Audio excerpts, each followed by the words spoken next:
certains guerriers ont laissé une empreinte plus profonde dans les sables de l'histoire. Des centurions romains aux redcoats britanniques, cette vidéo révèle les soldats les plus redoutables et craints de différentes époques et cultures. Numéro 1. Léopide spartiate de la Grèce antique. Dans la Grèce antique, elle était célèbre pour avoir produit certains des meilleurs soldats que le monde ait jamais connus. Léopide spartiate était né dans une société qui vénérait la force et le courage.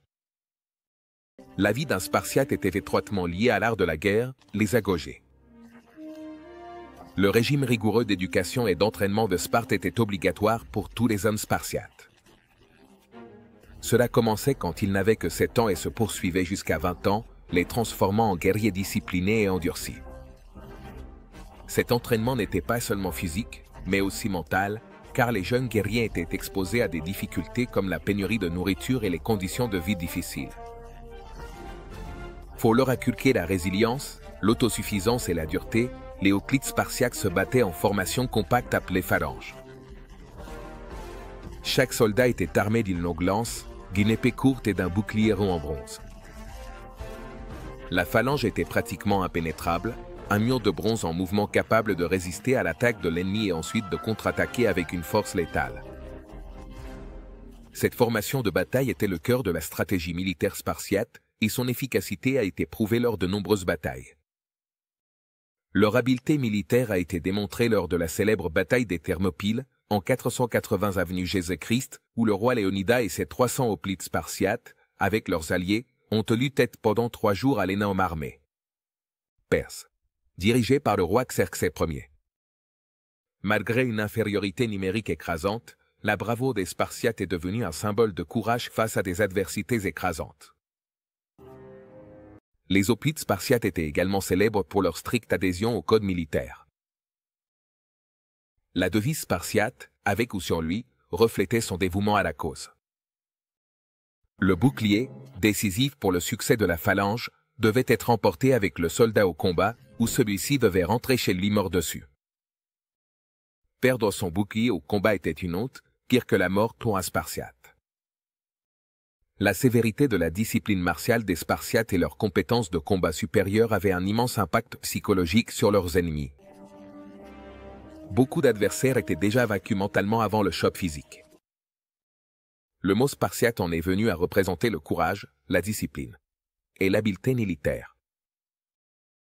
Les hoplites spartiates étaient sans aucun doute parmi les guerriers les plus redoutables de l'histoire. Son impact fut tel qu'il perdure encore aujourd'hui, plus de 2 millénaires plus tard. Après, son nom évoque encore des images de bravoure et de dextérité martiale sans pareil. Numéro 2. Mortels perses. Les Immortels, une force d'élite de l'Empire perse, ont consolidé leur place dans l'histoire comme certains des guerriers les plus redoutés. Connus sous le nom d'Amartaka, en persan ancien, qui signifie immortel, ils formaient l'armée permanente de l'Empire achéménide et servaient de garde personnelle à l'empereur ainsi que d'infanterie clé.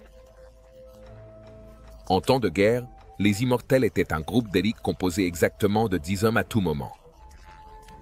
Le nombre est resté constant. Lorsqu'un soldat était tué ou grièvement blessé, un autre était immédiatement affecté à son poste. Ainsi, on maintenait l'illusion de l'immortalité. Cet aspect psychologique jouait un rôle dans l'intimidation des ennemis, ce qui était un avantage stratégique en temps de guerre. Soigneusement choisis pour leurs compétences, leur stature physique et leur loyauté, les Immortels ont subi un entraînement rigoureux pour perfectionner leurs capacités. Chaque Immortel était un soldat polyvalent et polyglotte, capable de manier une large gamme d'armes et de monter à cheval. Ce qui les rendait une force mobile et flexible sur le champ de bataille. Les Immortels étaient lourdement armés. Ils manœuvraient une variété d'armes, comme des lances courtes, des épées et des arcs. En plus de leurs capacités offensives, leur défense comprenait des boucliers en osier et des armures en écailles, qui offraient protection et mobilité. Cette large gamme d'armes et d'armures améliorait leur polyvalence et les rendait capables de gérer une variété de situations de combat. L'habileté des Immortels s'est illustrée dans plusieurs conquêtes perses. Ils ont été fondamentaux pour que le roi Cyrus le Grand établisse l'Empire perse, qui est devenu l'un des plus grands empires de l'histoire.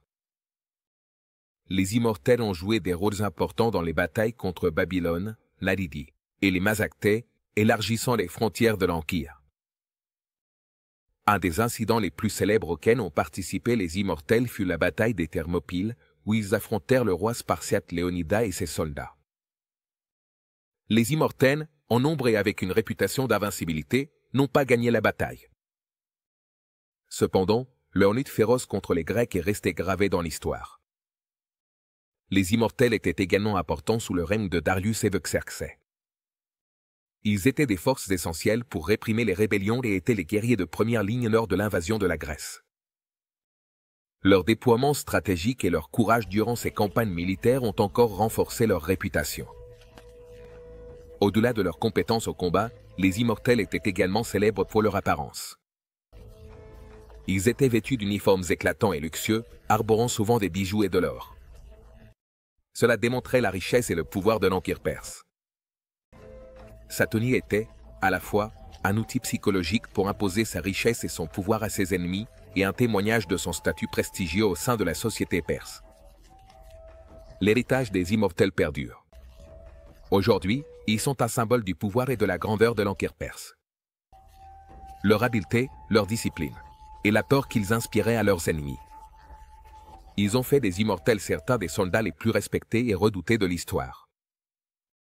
Leur réputation, les récits de leurs batailles et leurs conditions uniques et immortelles leur ont assuré une place dans les annales de l'histoire militaire. Numéro 3. Les centurions romains. Le troisième soldat le plus discipliné et efficace de l'histoire militaire, ils ont gagné la réputation d'être les soldats les plus disciplinés et efficaces jamais connus. Ces guerriers, qui constituaient la colonne vertébrale de l'armée romaine, se distinguaient par leurs capacités exceptionnelles en leadership, leur discipline inébranlable et leur redoutable compétence au combat. Un centurion était le commandant d'une centurie, une unité militaire qui comprenait entre 80 et 100 soldats, bien que ce nombre puisse varier. Le terme centurion dérive de centum, un mot latin qui signifie 100. Les centurions étaient des officiers professionnels de l'armée romaine qui faisaient preuve d'habileté sur le champ de bataille et de capacité à commander des troupes de manière efficace. Devenir centurion n'était pas facile.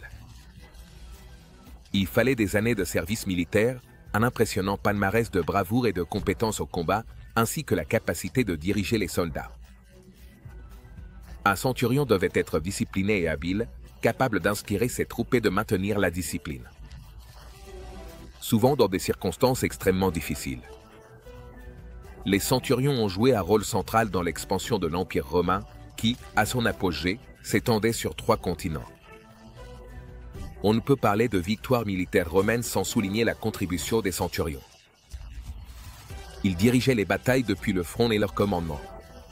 Cela faisait souvent la différence entre la victoire et la défaite. Un des centurions les plus célèbres était Lucius Vornus, qui a servi sous les ordres de Jules César pendant sa conquête de la Gaule. Les récits de César décrivent Varnus et un autre centurion, Quintus Culo, comme des modèles de bravoure et de compétences militaires. En tant que reflet de la réputation de bravoure et de dévouement aux devoirs des centurions, ils étaient facilement reconnaissables sur le champ de bataille. Ils portaient un casque distinctif avec une crête transversale qui les rendait visibles pendant la bataille et permettait à leurs hommes de suivre leur exemple. Ils portaient aussi une baguette de vigne ou viti, qui symbolisait leur rang et leur autorité. En plus de leurs compétences en combat et en leadership, les centurions étaient connus pour leur discipline rigoureuse. Ils étaient responsables de maintenir l'ordre au sein de leur rang, de s'assurer que les soldats respectaient leur rigoureuse routine d'entraînement et d'appliquer des punitions à ceux qui enfreignaient le strict code militaire. Romains. Bien que les centurions soient connus pour leur dureté et leur sévérité, ils étaient aussi célèbres pour leur souci du bien-être de leurs soldats. Ils partageaient les difficultés de leur zone, ce qui créait un sentiment de camaraderie et de respect mutuel. Ce lien entre les centurions et leurs soldats était essentiel pour le moral élevé et l'efficacité de l'armée romaine. Dans le contexte plus large de l'histoire, les centurions représentaient la force et l'étendue de l'Empire romain. Ils ont été fondamentaux pour façonner un empire qui a duré des siècles. Et il a laissé une empreinte indélébile dans le monde. L'héritage des centurions romains en tant que chefs militaires efficaces et guerriers qualifiés perdure aujourd'hui. et il symbolise la puissance militaire qui était fondamentale pour que Rome devienne l'un des empires les plus puissants du monde. Les centurions romains se trouvaient sans aucun doute parmi les soldats les plus redoutés et mortels de l'histoire. Numéro 4. Berserkers, Vikings. Quand il s'agit des guerriers les plus redoutés et mortels de l'histoire, les berserkers vikings occupent sans aucun doute une place de choix. Ces guerriers nordiques légendaires étaient connus pour leur prouesse exceptionnelle au combat et leur force apparemment surhumaine. Et un état unique de transe de combat qui les rendait intrépides et féroces face à l'ennemi. Le terme berserker vient de l'ancien nordique berserker, qui est souvent interprété comme une chemise ou un manteau d'ours. Cela a été attribué à la pratique de ces guerriers de porter des peaux d'ours au combat, symbolisant la force et la fureur de l'animal. Cependant, l'étymologie reste incertaine, et certains suggèrent également que le terme pourrait signifier chemise d'ours, impliquant une bataille sans armure. Les berserkers vikings ont été remarquablement décrits dans d'anciennes sagas et dans la poésie skaldique. On pensait qu'ils entraient dans un état frénétique pendant la bataille, connu sous le nom de berserker band ou going berserker. Dans cet état, on disait qu'ils faisaient preuve d'une force inhumaine, d'une immunité au feu et au fer, et d'une rage sauvage terrifiante qui en faisait des adversaires dangereux et imprévisibles. La nature exacte de cet état de fureur a été l'objet de nombreux débats parmi les historiens et les académiciens. Certains l'attribuent à des pratiques spirituelles ou religieuses, où les berserkers invoquent l'esprit d'animaux comme des ours ou des loups, pour absorber leur force et leur férocité. D'autres suggèrent une possible connexion avec la consommation de substances hallucinogènes ou même avec des troubles psychologiques. Malgré ces ambiguïtés, ce qui reste indiscutable, c'est la réputation des berserkers en tant que guerriers redoutables. Ils servaient souvent de troupes d'assaut lors des raids vikings, menant la charge avec leurs cris de guerre redoutables et leurs attaques implacables. Sa réputation était telle que même ses alliés les trouvaient déconcertants, car ils ne savaient jamais ce qu'un berserker pourrait faire une fois que la frénésie de la bataille était déclenchée. Les berserkers étaient également célèbres pour leur style de combat personnel. Plutôt que de participer à des formations militaires organisées, ils excellaient dans des exploits individuels de force et de courage. Cela les rendait inestimables dans des situations comme des championnats, des duels, ou des combats individuels qui apparaissent souvent dans les sagas nordiques. Cependant, les mêmes traits qui les rendaient redoutés et vénérés ont également conduit à leur déclin. À mesure que les sociétés scandinaves ont commencé à se centraliser et à créer des forces militaires plus régularisées, les berserkers imprévisibles et incontrôlables ont commencé à être perçus comme un fardeau. Finalement, vers la fin de l'ère viking, les berserkers avaient pratiquement disparu. Cependant, l'héritage des berserkers vikings continue d'inspirer admiration et fascination. Ils sont devenus un symbole de l'esprit sauvage et intrépide de l'ère viking, et leur nom résonne avec des histoires de force et de fureur. Malgré leur disparition, les berserkers restent gravés dans notre mémoire collective, comme certains des soldats les plus vétours et redoutés de l'histoire. Numéro 5. Chevaliers du Moyen Âge. Le Moyen Âge se caractérisait par l'essor des chevaliers, un groupe d'élite de soldats lourdement armés, dont la réputation de bravoure, d'honneur et de compétences martiales reste légendaire. Imprégnés de chevaleresque et poussés par des obligations féodales, ces chevaliers ont été un facteur clé dans la configuration des paysages militaires, sociaux et culturels du monde médiéval. Le chemin vers la chevalerie était ardu. À 7 ans, les garçons de nobles lignées étaient envoyés dans les châteaux d'autres seigneurs. En tant que pages, on leur enseignait les bonnes manières, la religion et les normes sociales, en plus des principes de base du combat. Vers 14 ans, ils devenaient écuyers. Ils servaient directement sous le titre de chevalier, apprenant des compétences de combat plus avancées et participant à des batailles. À l'âge de 21 ans, si un écuyer avait prouvé sa valeur, il était nommé chevalier de manière cérémonielle, promettant de défendre les codes de la chevalerie. Les chevaliers sont peut-être plus célèbres pour leur armure et leurs armes. Ils portaient une cotte de mailles ou une armure en plaque, ce qui leur offrait une excellente protection sur le champ de bataille. Les chevaliers utilisaient une variété d'armes, notamment des épées, des masses et des lances, qu'ils maîtrisaient grâce à un entraînement rigoureux. Le pilier des chevaliers était le cheval de guerre. Un animal fort et bien élevé, entraîné pour le combat. Un chevalier monté sur son cheval de guerre, brandissant une lance, était un spectacle effrayant sur le champ de bataille, capable de percer les lignes ennemies et d'affronter plusieurs ennemis. Cette combinaison de l'homme et de la bête était un symbole de la force et de la noblesse des chevaliers. Malgré son déclin, l'image du chevalier médiéval reste emblématique. Ils sont souvent romancés dans la littérature et le cinéma, incarnant les vertus de bravoure, d'honneur et de galanterie. Les chevaliers du Moyen Âge figuraient sans aucun doute parmi les soldats les plus redoutés et mortels de leur époque. Son influence a transcendé les siècles et son héritage en tant qu'épitomé de la chevalerie et de l'habileté martiale continue à façonner notre compréhension du monde médiéval. Numéro 6. Les janissaires ottomans. Les janissaires étaient les unités d'infanterie d'élite de l'Empire ottoman, connues pour leur discipline, leur cohésion et leurs redoutables compétences martiales. Leur recrutement unique et leur méthode d'entraînement rigoureuse les distinguent des forces militaires contemporaines et de leur influence sur le champ de bataille. Et au sein de l'Empire, cela les a transformés en l'un des soldats les plus redoutés et respectés de l'histoire. Les janissaires ont été formés pour la première fois au XIe siècle. Sous le sultan Mourad Ier, en tant que corps de troupes de la maison royale, fidèles uniquement au sultan, ils étaient recrutés par le système de Veshirm, qui prenait des enfants chrétiens de leur foyer dans les Balkans, les convertissait à l'islam et les recrutait pour le service ottoman. Cette méthode garantissait leur loyauté indéfectible au sultan et créait un sentiment d'unité et de fraternité parmi les troupes. L'entraînement des janissaires était dur, mais complet, et transformait ces jeunes en soldats disciplinés et efficaces. L'entraînement comprenait un conditionnement physique, la pratique des armes et l'éducation aux tactiques et aux arts militaires. Ils étaient également formés à divers métiers et arts, ce qui soutenait leur logistique et stimulait l'économie de l'Empire. Cette éducation intégrale les distinguait de leurs contemporains. Les janissaires étaient organisés en horta ou régiments, chacun ayant une fonction spécifique sur le champ de bataille. Ils furent parmi les premières troupes à utiliser des armes à feu, et leur habileté avec les mousquets et les canons leur a donné un avantage significatif. Malgré leur classification d'infanterie, ils étaient également formés au combat monté pour les situations nécessitant de la mobilité.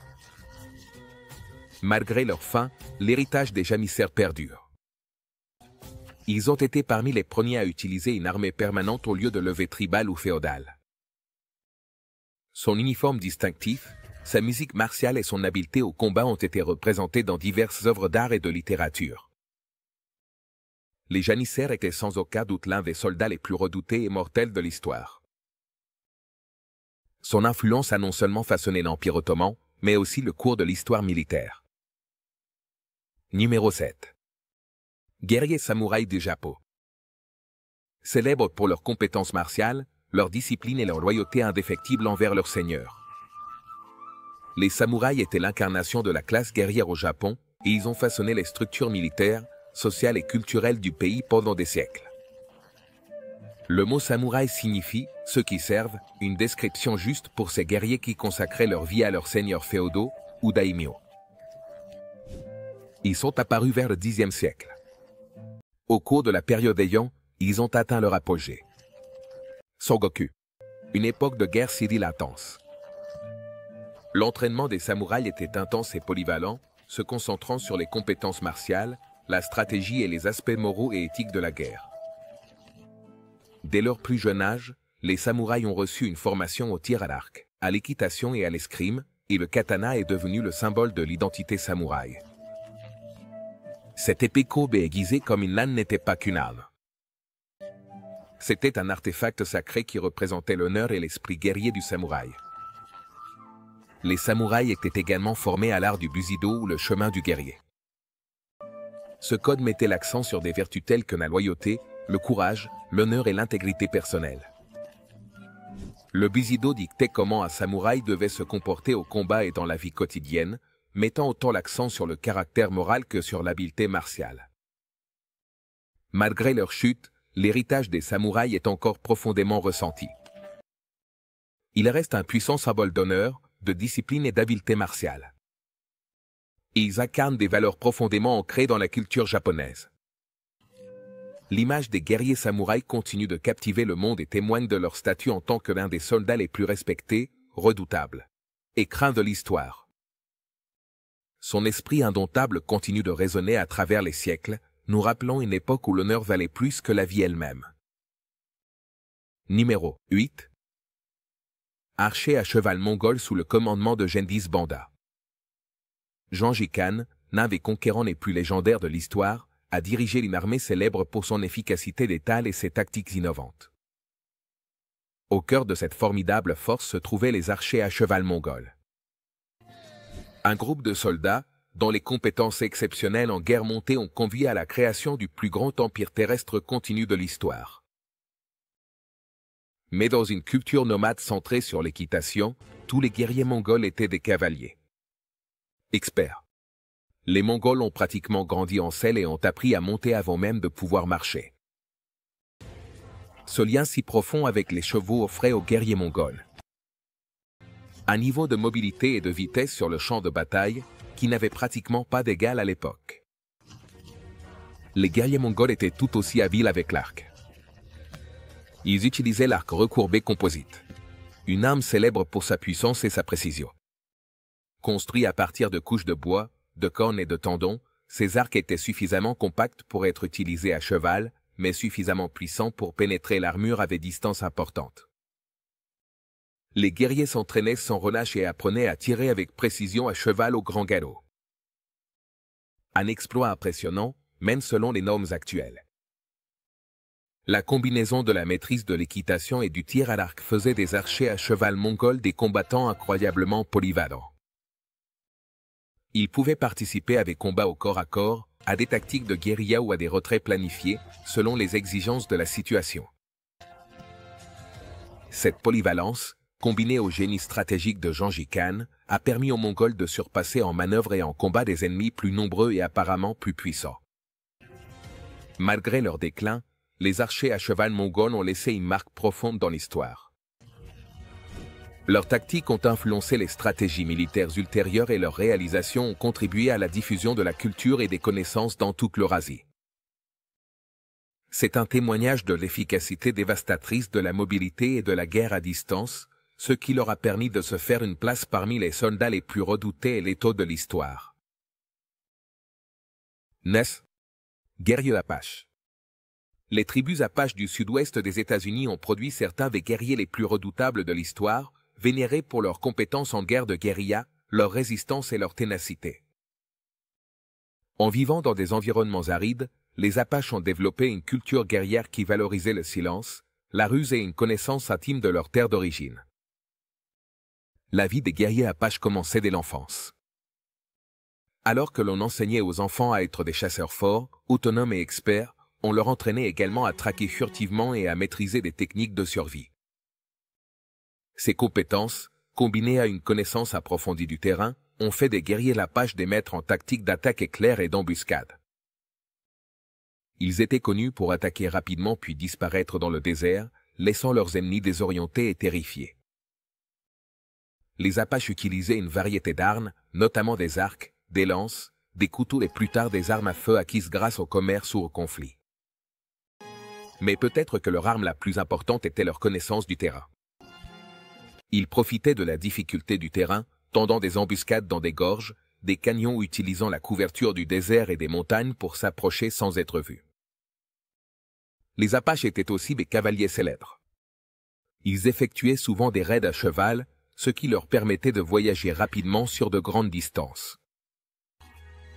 Ils étaient connus pour leur impressionnante endurance, car ils parcouraient souvent des centaines de kilomètres sans s'arrêter, ce qui renforçait encore leur réputation de guerriers insaisissables et implacables. Une figure notable parmi les guerriers Apaches était Geronimo, connu pour sa résistance courageuse contre l'expansion mexicaine et américaine sur les terres tribales. Geronimo incarnait l'esprit indomptable des Apaches. Les Apaches. Geronimo incarnait l'esprit indomptable des Apaches. Bien qu'ils soient largement en infériorité numérique, leur petit groupe de partisans a réussi à échapper à la capture pendant des années. Leur résistance les a rendus légendaires. Aujourd'hui, Le souvenir des guerriers Apaches est un témoignage de leur résilience face à des adversités écrasantes. Ils continuent d'inspirer l'admiration par leurs incroyables compétences de survie, leur adaptabilité et leur volonté farouche de défendre leur peuple et leurs terres. Son histoire nous rappelle avec force que parfois, ce sont les soldats les plus meurtriers et les plus craints qui sont les plus dangereux. Ce ne sont pas ceux qui ont le plus de nombre ou la technologie la plus avancée, mais ceux qui se battent avec une détermination inébranlable pour leur peuple et leur mode de vie. Numéro 10. Les Casaques rouges britanniques. Les emblématiques casques rouges britanniques, auparavant connus sous le nom de réguliers britanniques, faisaient partie des soldats les plus redoutés et efficaces durant les XVIIIe et XIXe siècles. Connus pour leurs uniformes rouges éclatants, leur formation disciplinée et leur puissance de feu redoutable, ces soldats étaient un témoignage de la puissance militaire de l'Empire britannique et jouaient des rôles cruciaux dans des conflits à travers le monde. Les casques rouges ont reçu leur nom de leurs uniformes rouges distinctifs, conçus pour créer une impression visuelle frappante et à augmenter le moral des troupes. Au-delà de leur esthétique, les casques rouges étaient célèbres pour leur entraînement rigoureux, leur discipline et leur utilisation de tactiques, ce qui les distinguait des autres forces militaires contemporaines. L'entraînement des casques rouges mettait l'accent sur la discipline et la cohésion de l'unité. Les soldats étaient entraînés à se déplacer, à tirer et à recharger à l'unisson, maximisant ainsi leur puissance de feu et maintenant leur formation dans le chaos de la bataille. Cette approche disciplinée de la guerre submergeait souvent les ennemis, qui s'appuyaient sur des tactiques moins organisées. L'arme principale des casques rouges était le mousquet à mèche, une arme à feu long qui, bien qu'elle soit relativement imprécise selon les normes actuelles, était létale lorsqu'elle était utilisée en salve par des troupes bien entraînées. L'habileté des casques rouges avec cette arme, combinée à leur formation disciplinée, leur a permis de dominer de nombreux champs de bataille. Ils ont participé à de nombreuses campagnes militaires alors que l'Empire britannique étendait son influence à l'échelle mondiale. Les tuniques rouges étaient une force importante. Pendant la guerre de succession d'Espagne, la guerre de 7 ans et la guerre d'indépendance des États-Unis. Dans ces conflits et d'autres, ils ont démontré leur habileté contre une variété d'adversaires sur différents terrains. Peut-être que la représentation la plus célèbre des casques rouges est celle de la guerre d'indépendance des États-Unis. Bien qu'ils soient souvent décrits comme des oppresseurs dans le folklore américain, on ne peut nier l'habileté et la discipline qui ont fait des Redcoats une force redoutable. Leurs décharges disciplinées et leurs charges à la baïonnette ont brisé de nombreuses lignes ennemies, instillant la peur et le respect chez leurs adversaires. En effet, les casques rouges britanniques méritent leur place parmi les soldats les plus redoutés et létaux de l'histoire. Son impact a transcendé le champ de bataille, façonnant le destin des nations et laissant une empreinte durable dans l'histoire mondiale. Des jungles d'Asie aux plaines d'Amérique du Nord, l'écho de leur salve disciplinée. Elle résonne encore, un témoignage d'une époque où les soldats de l'Empire britannique ont peint le monde en rouge.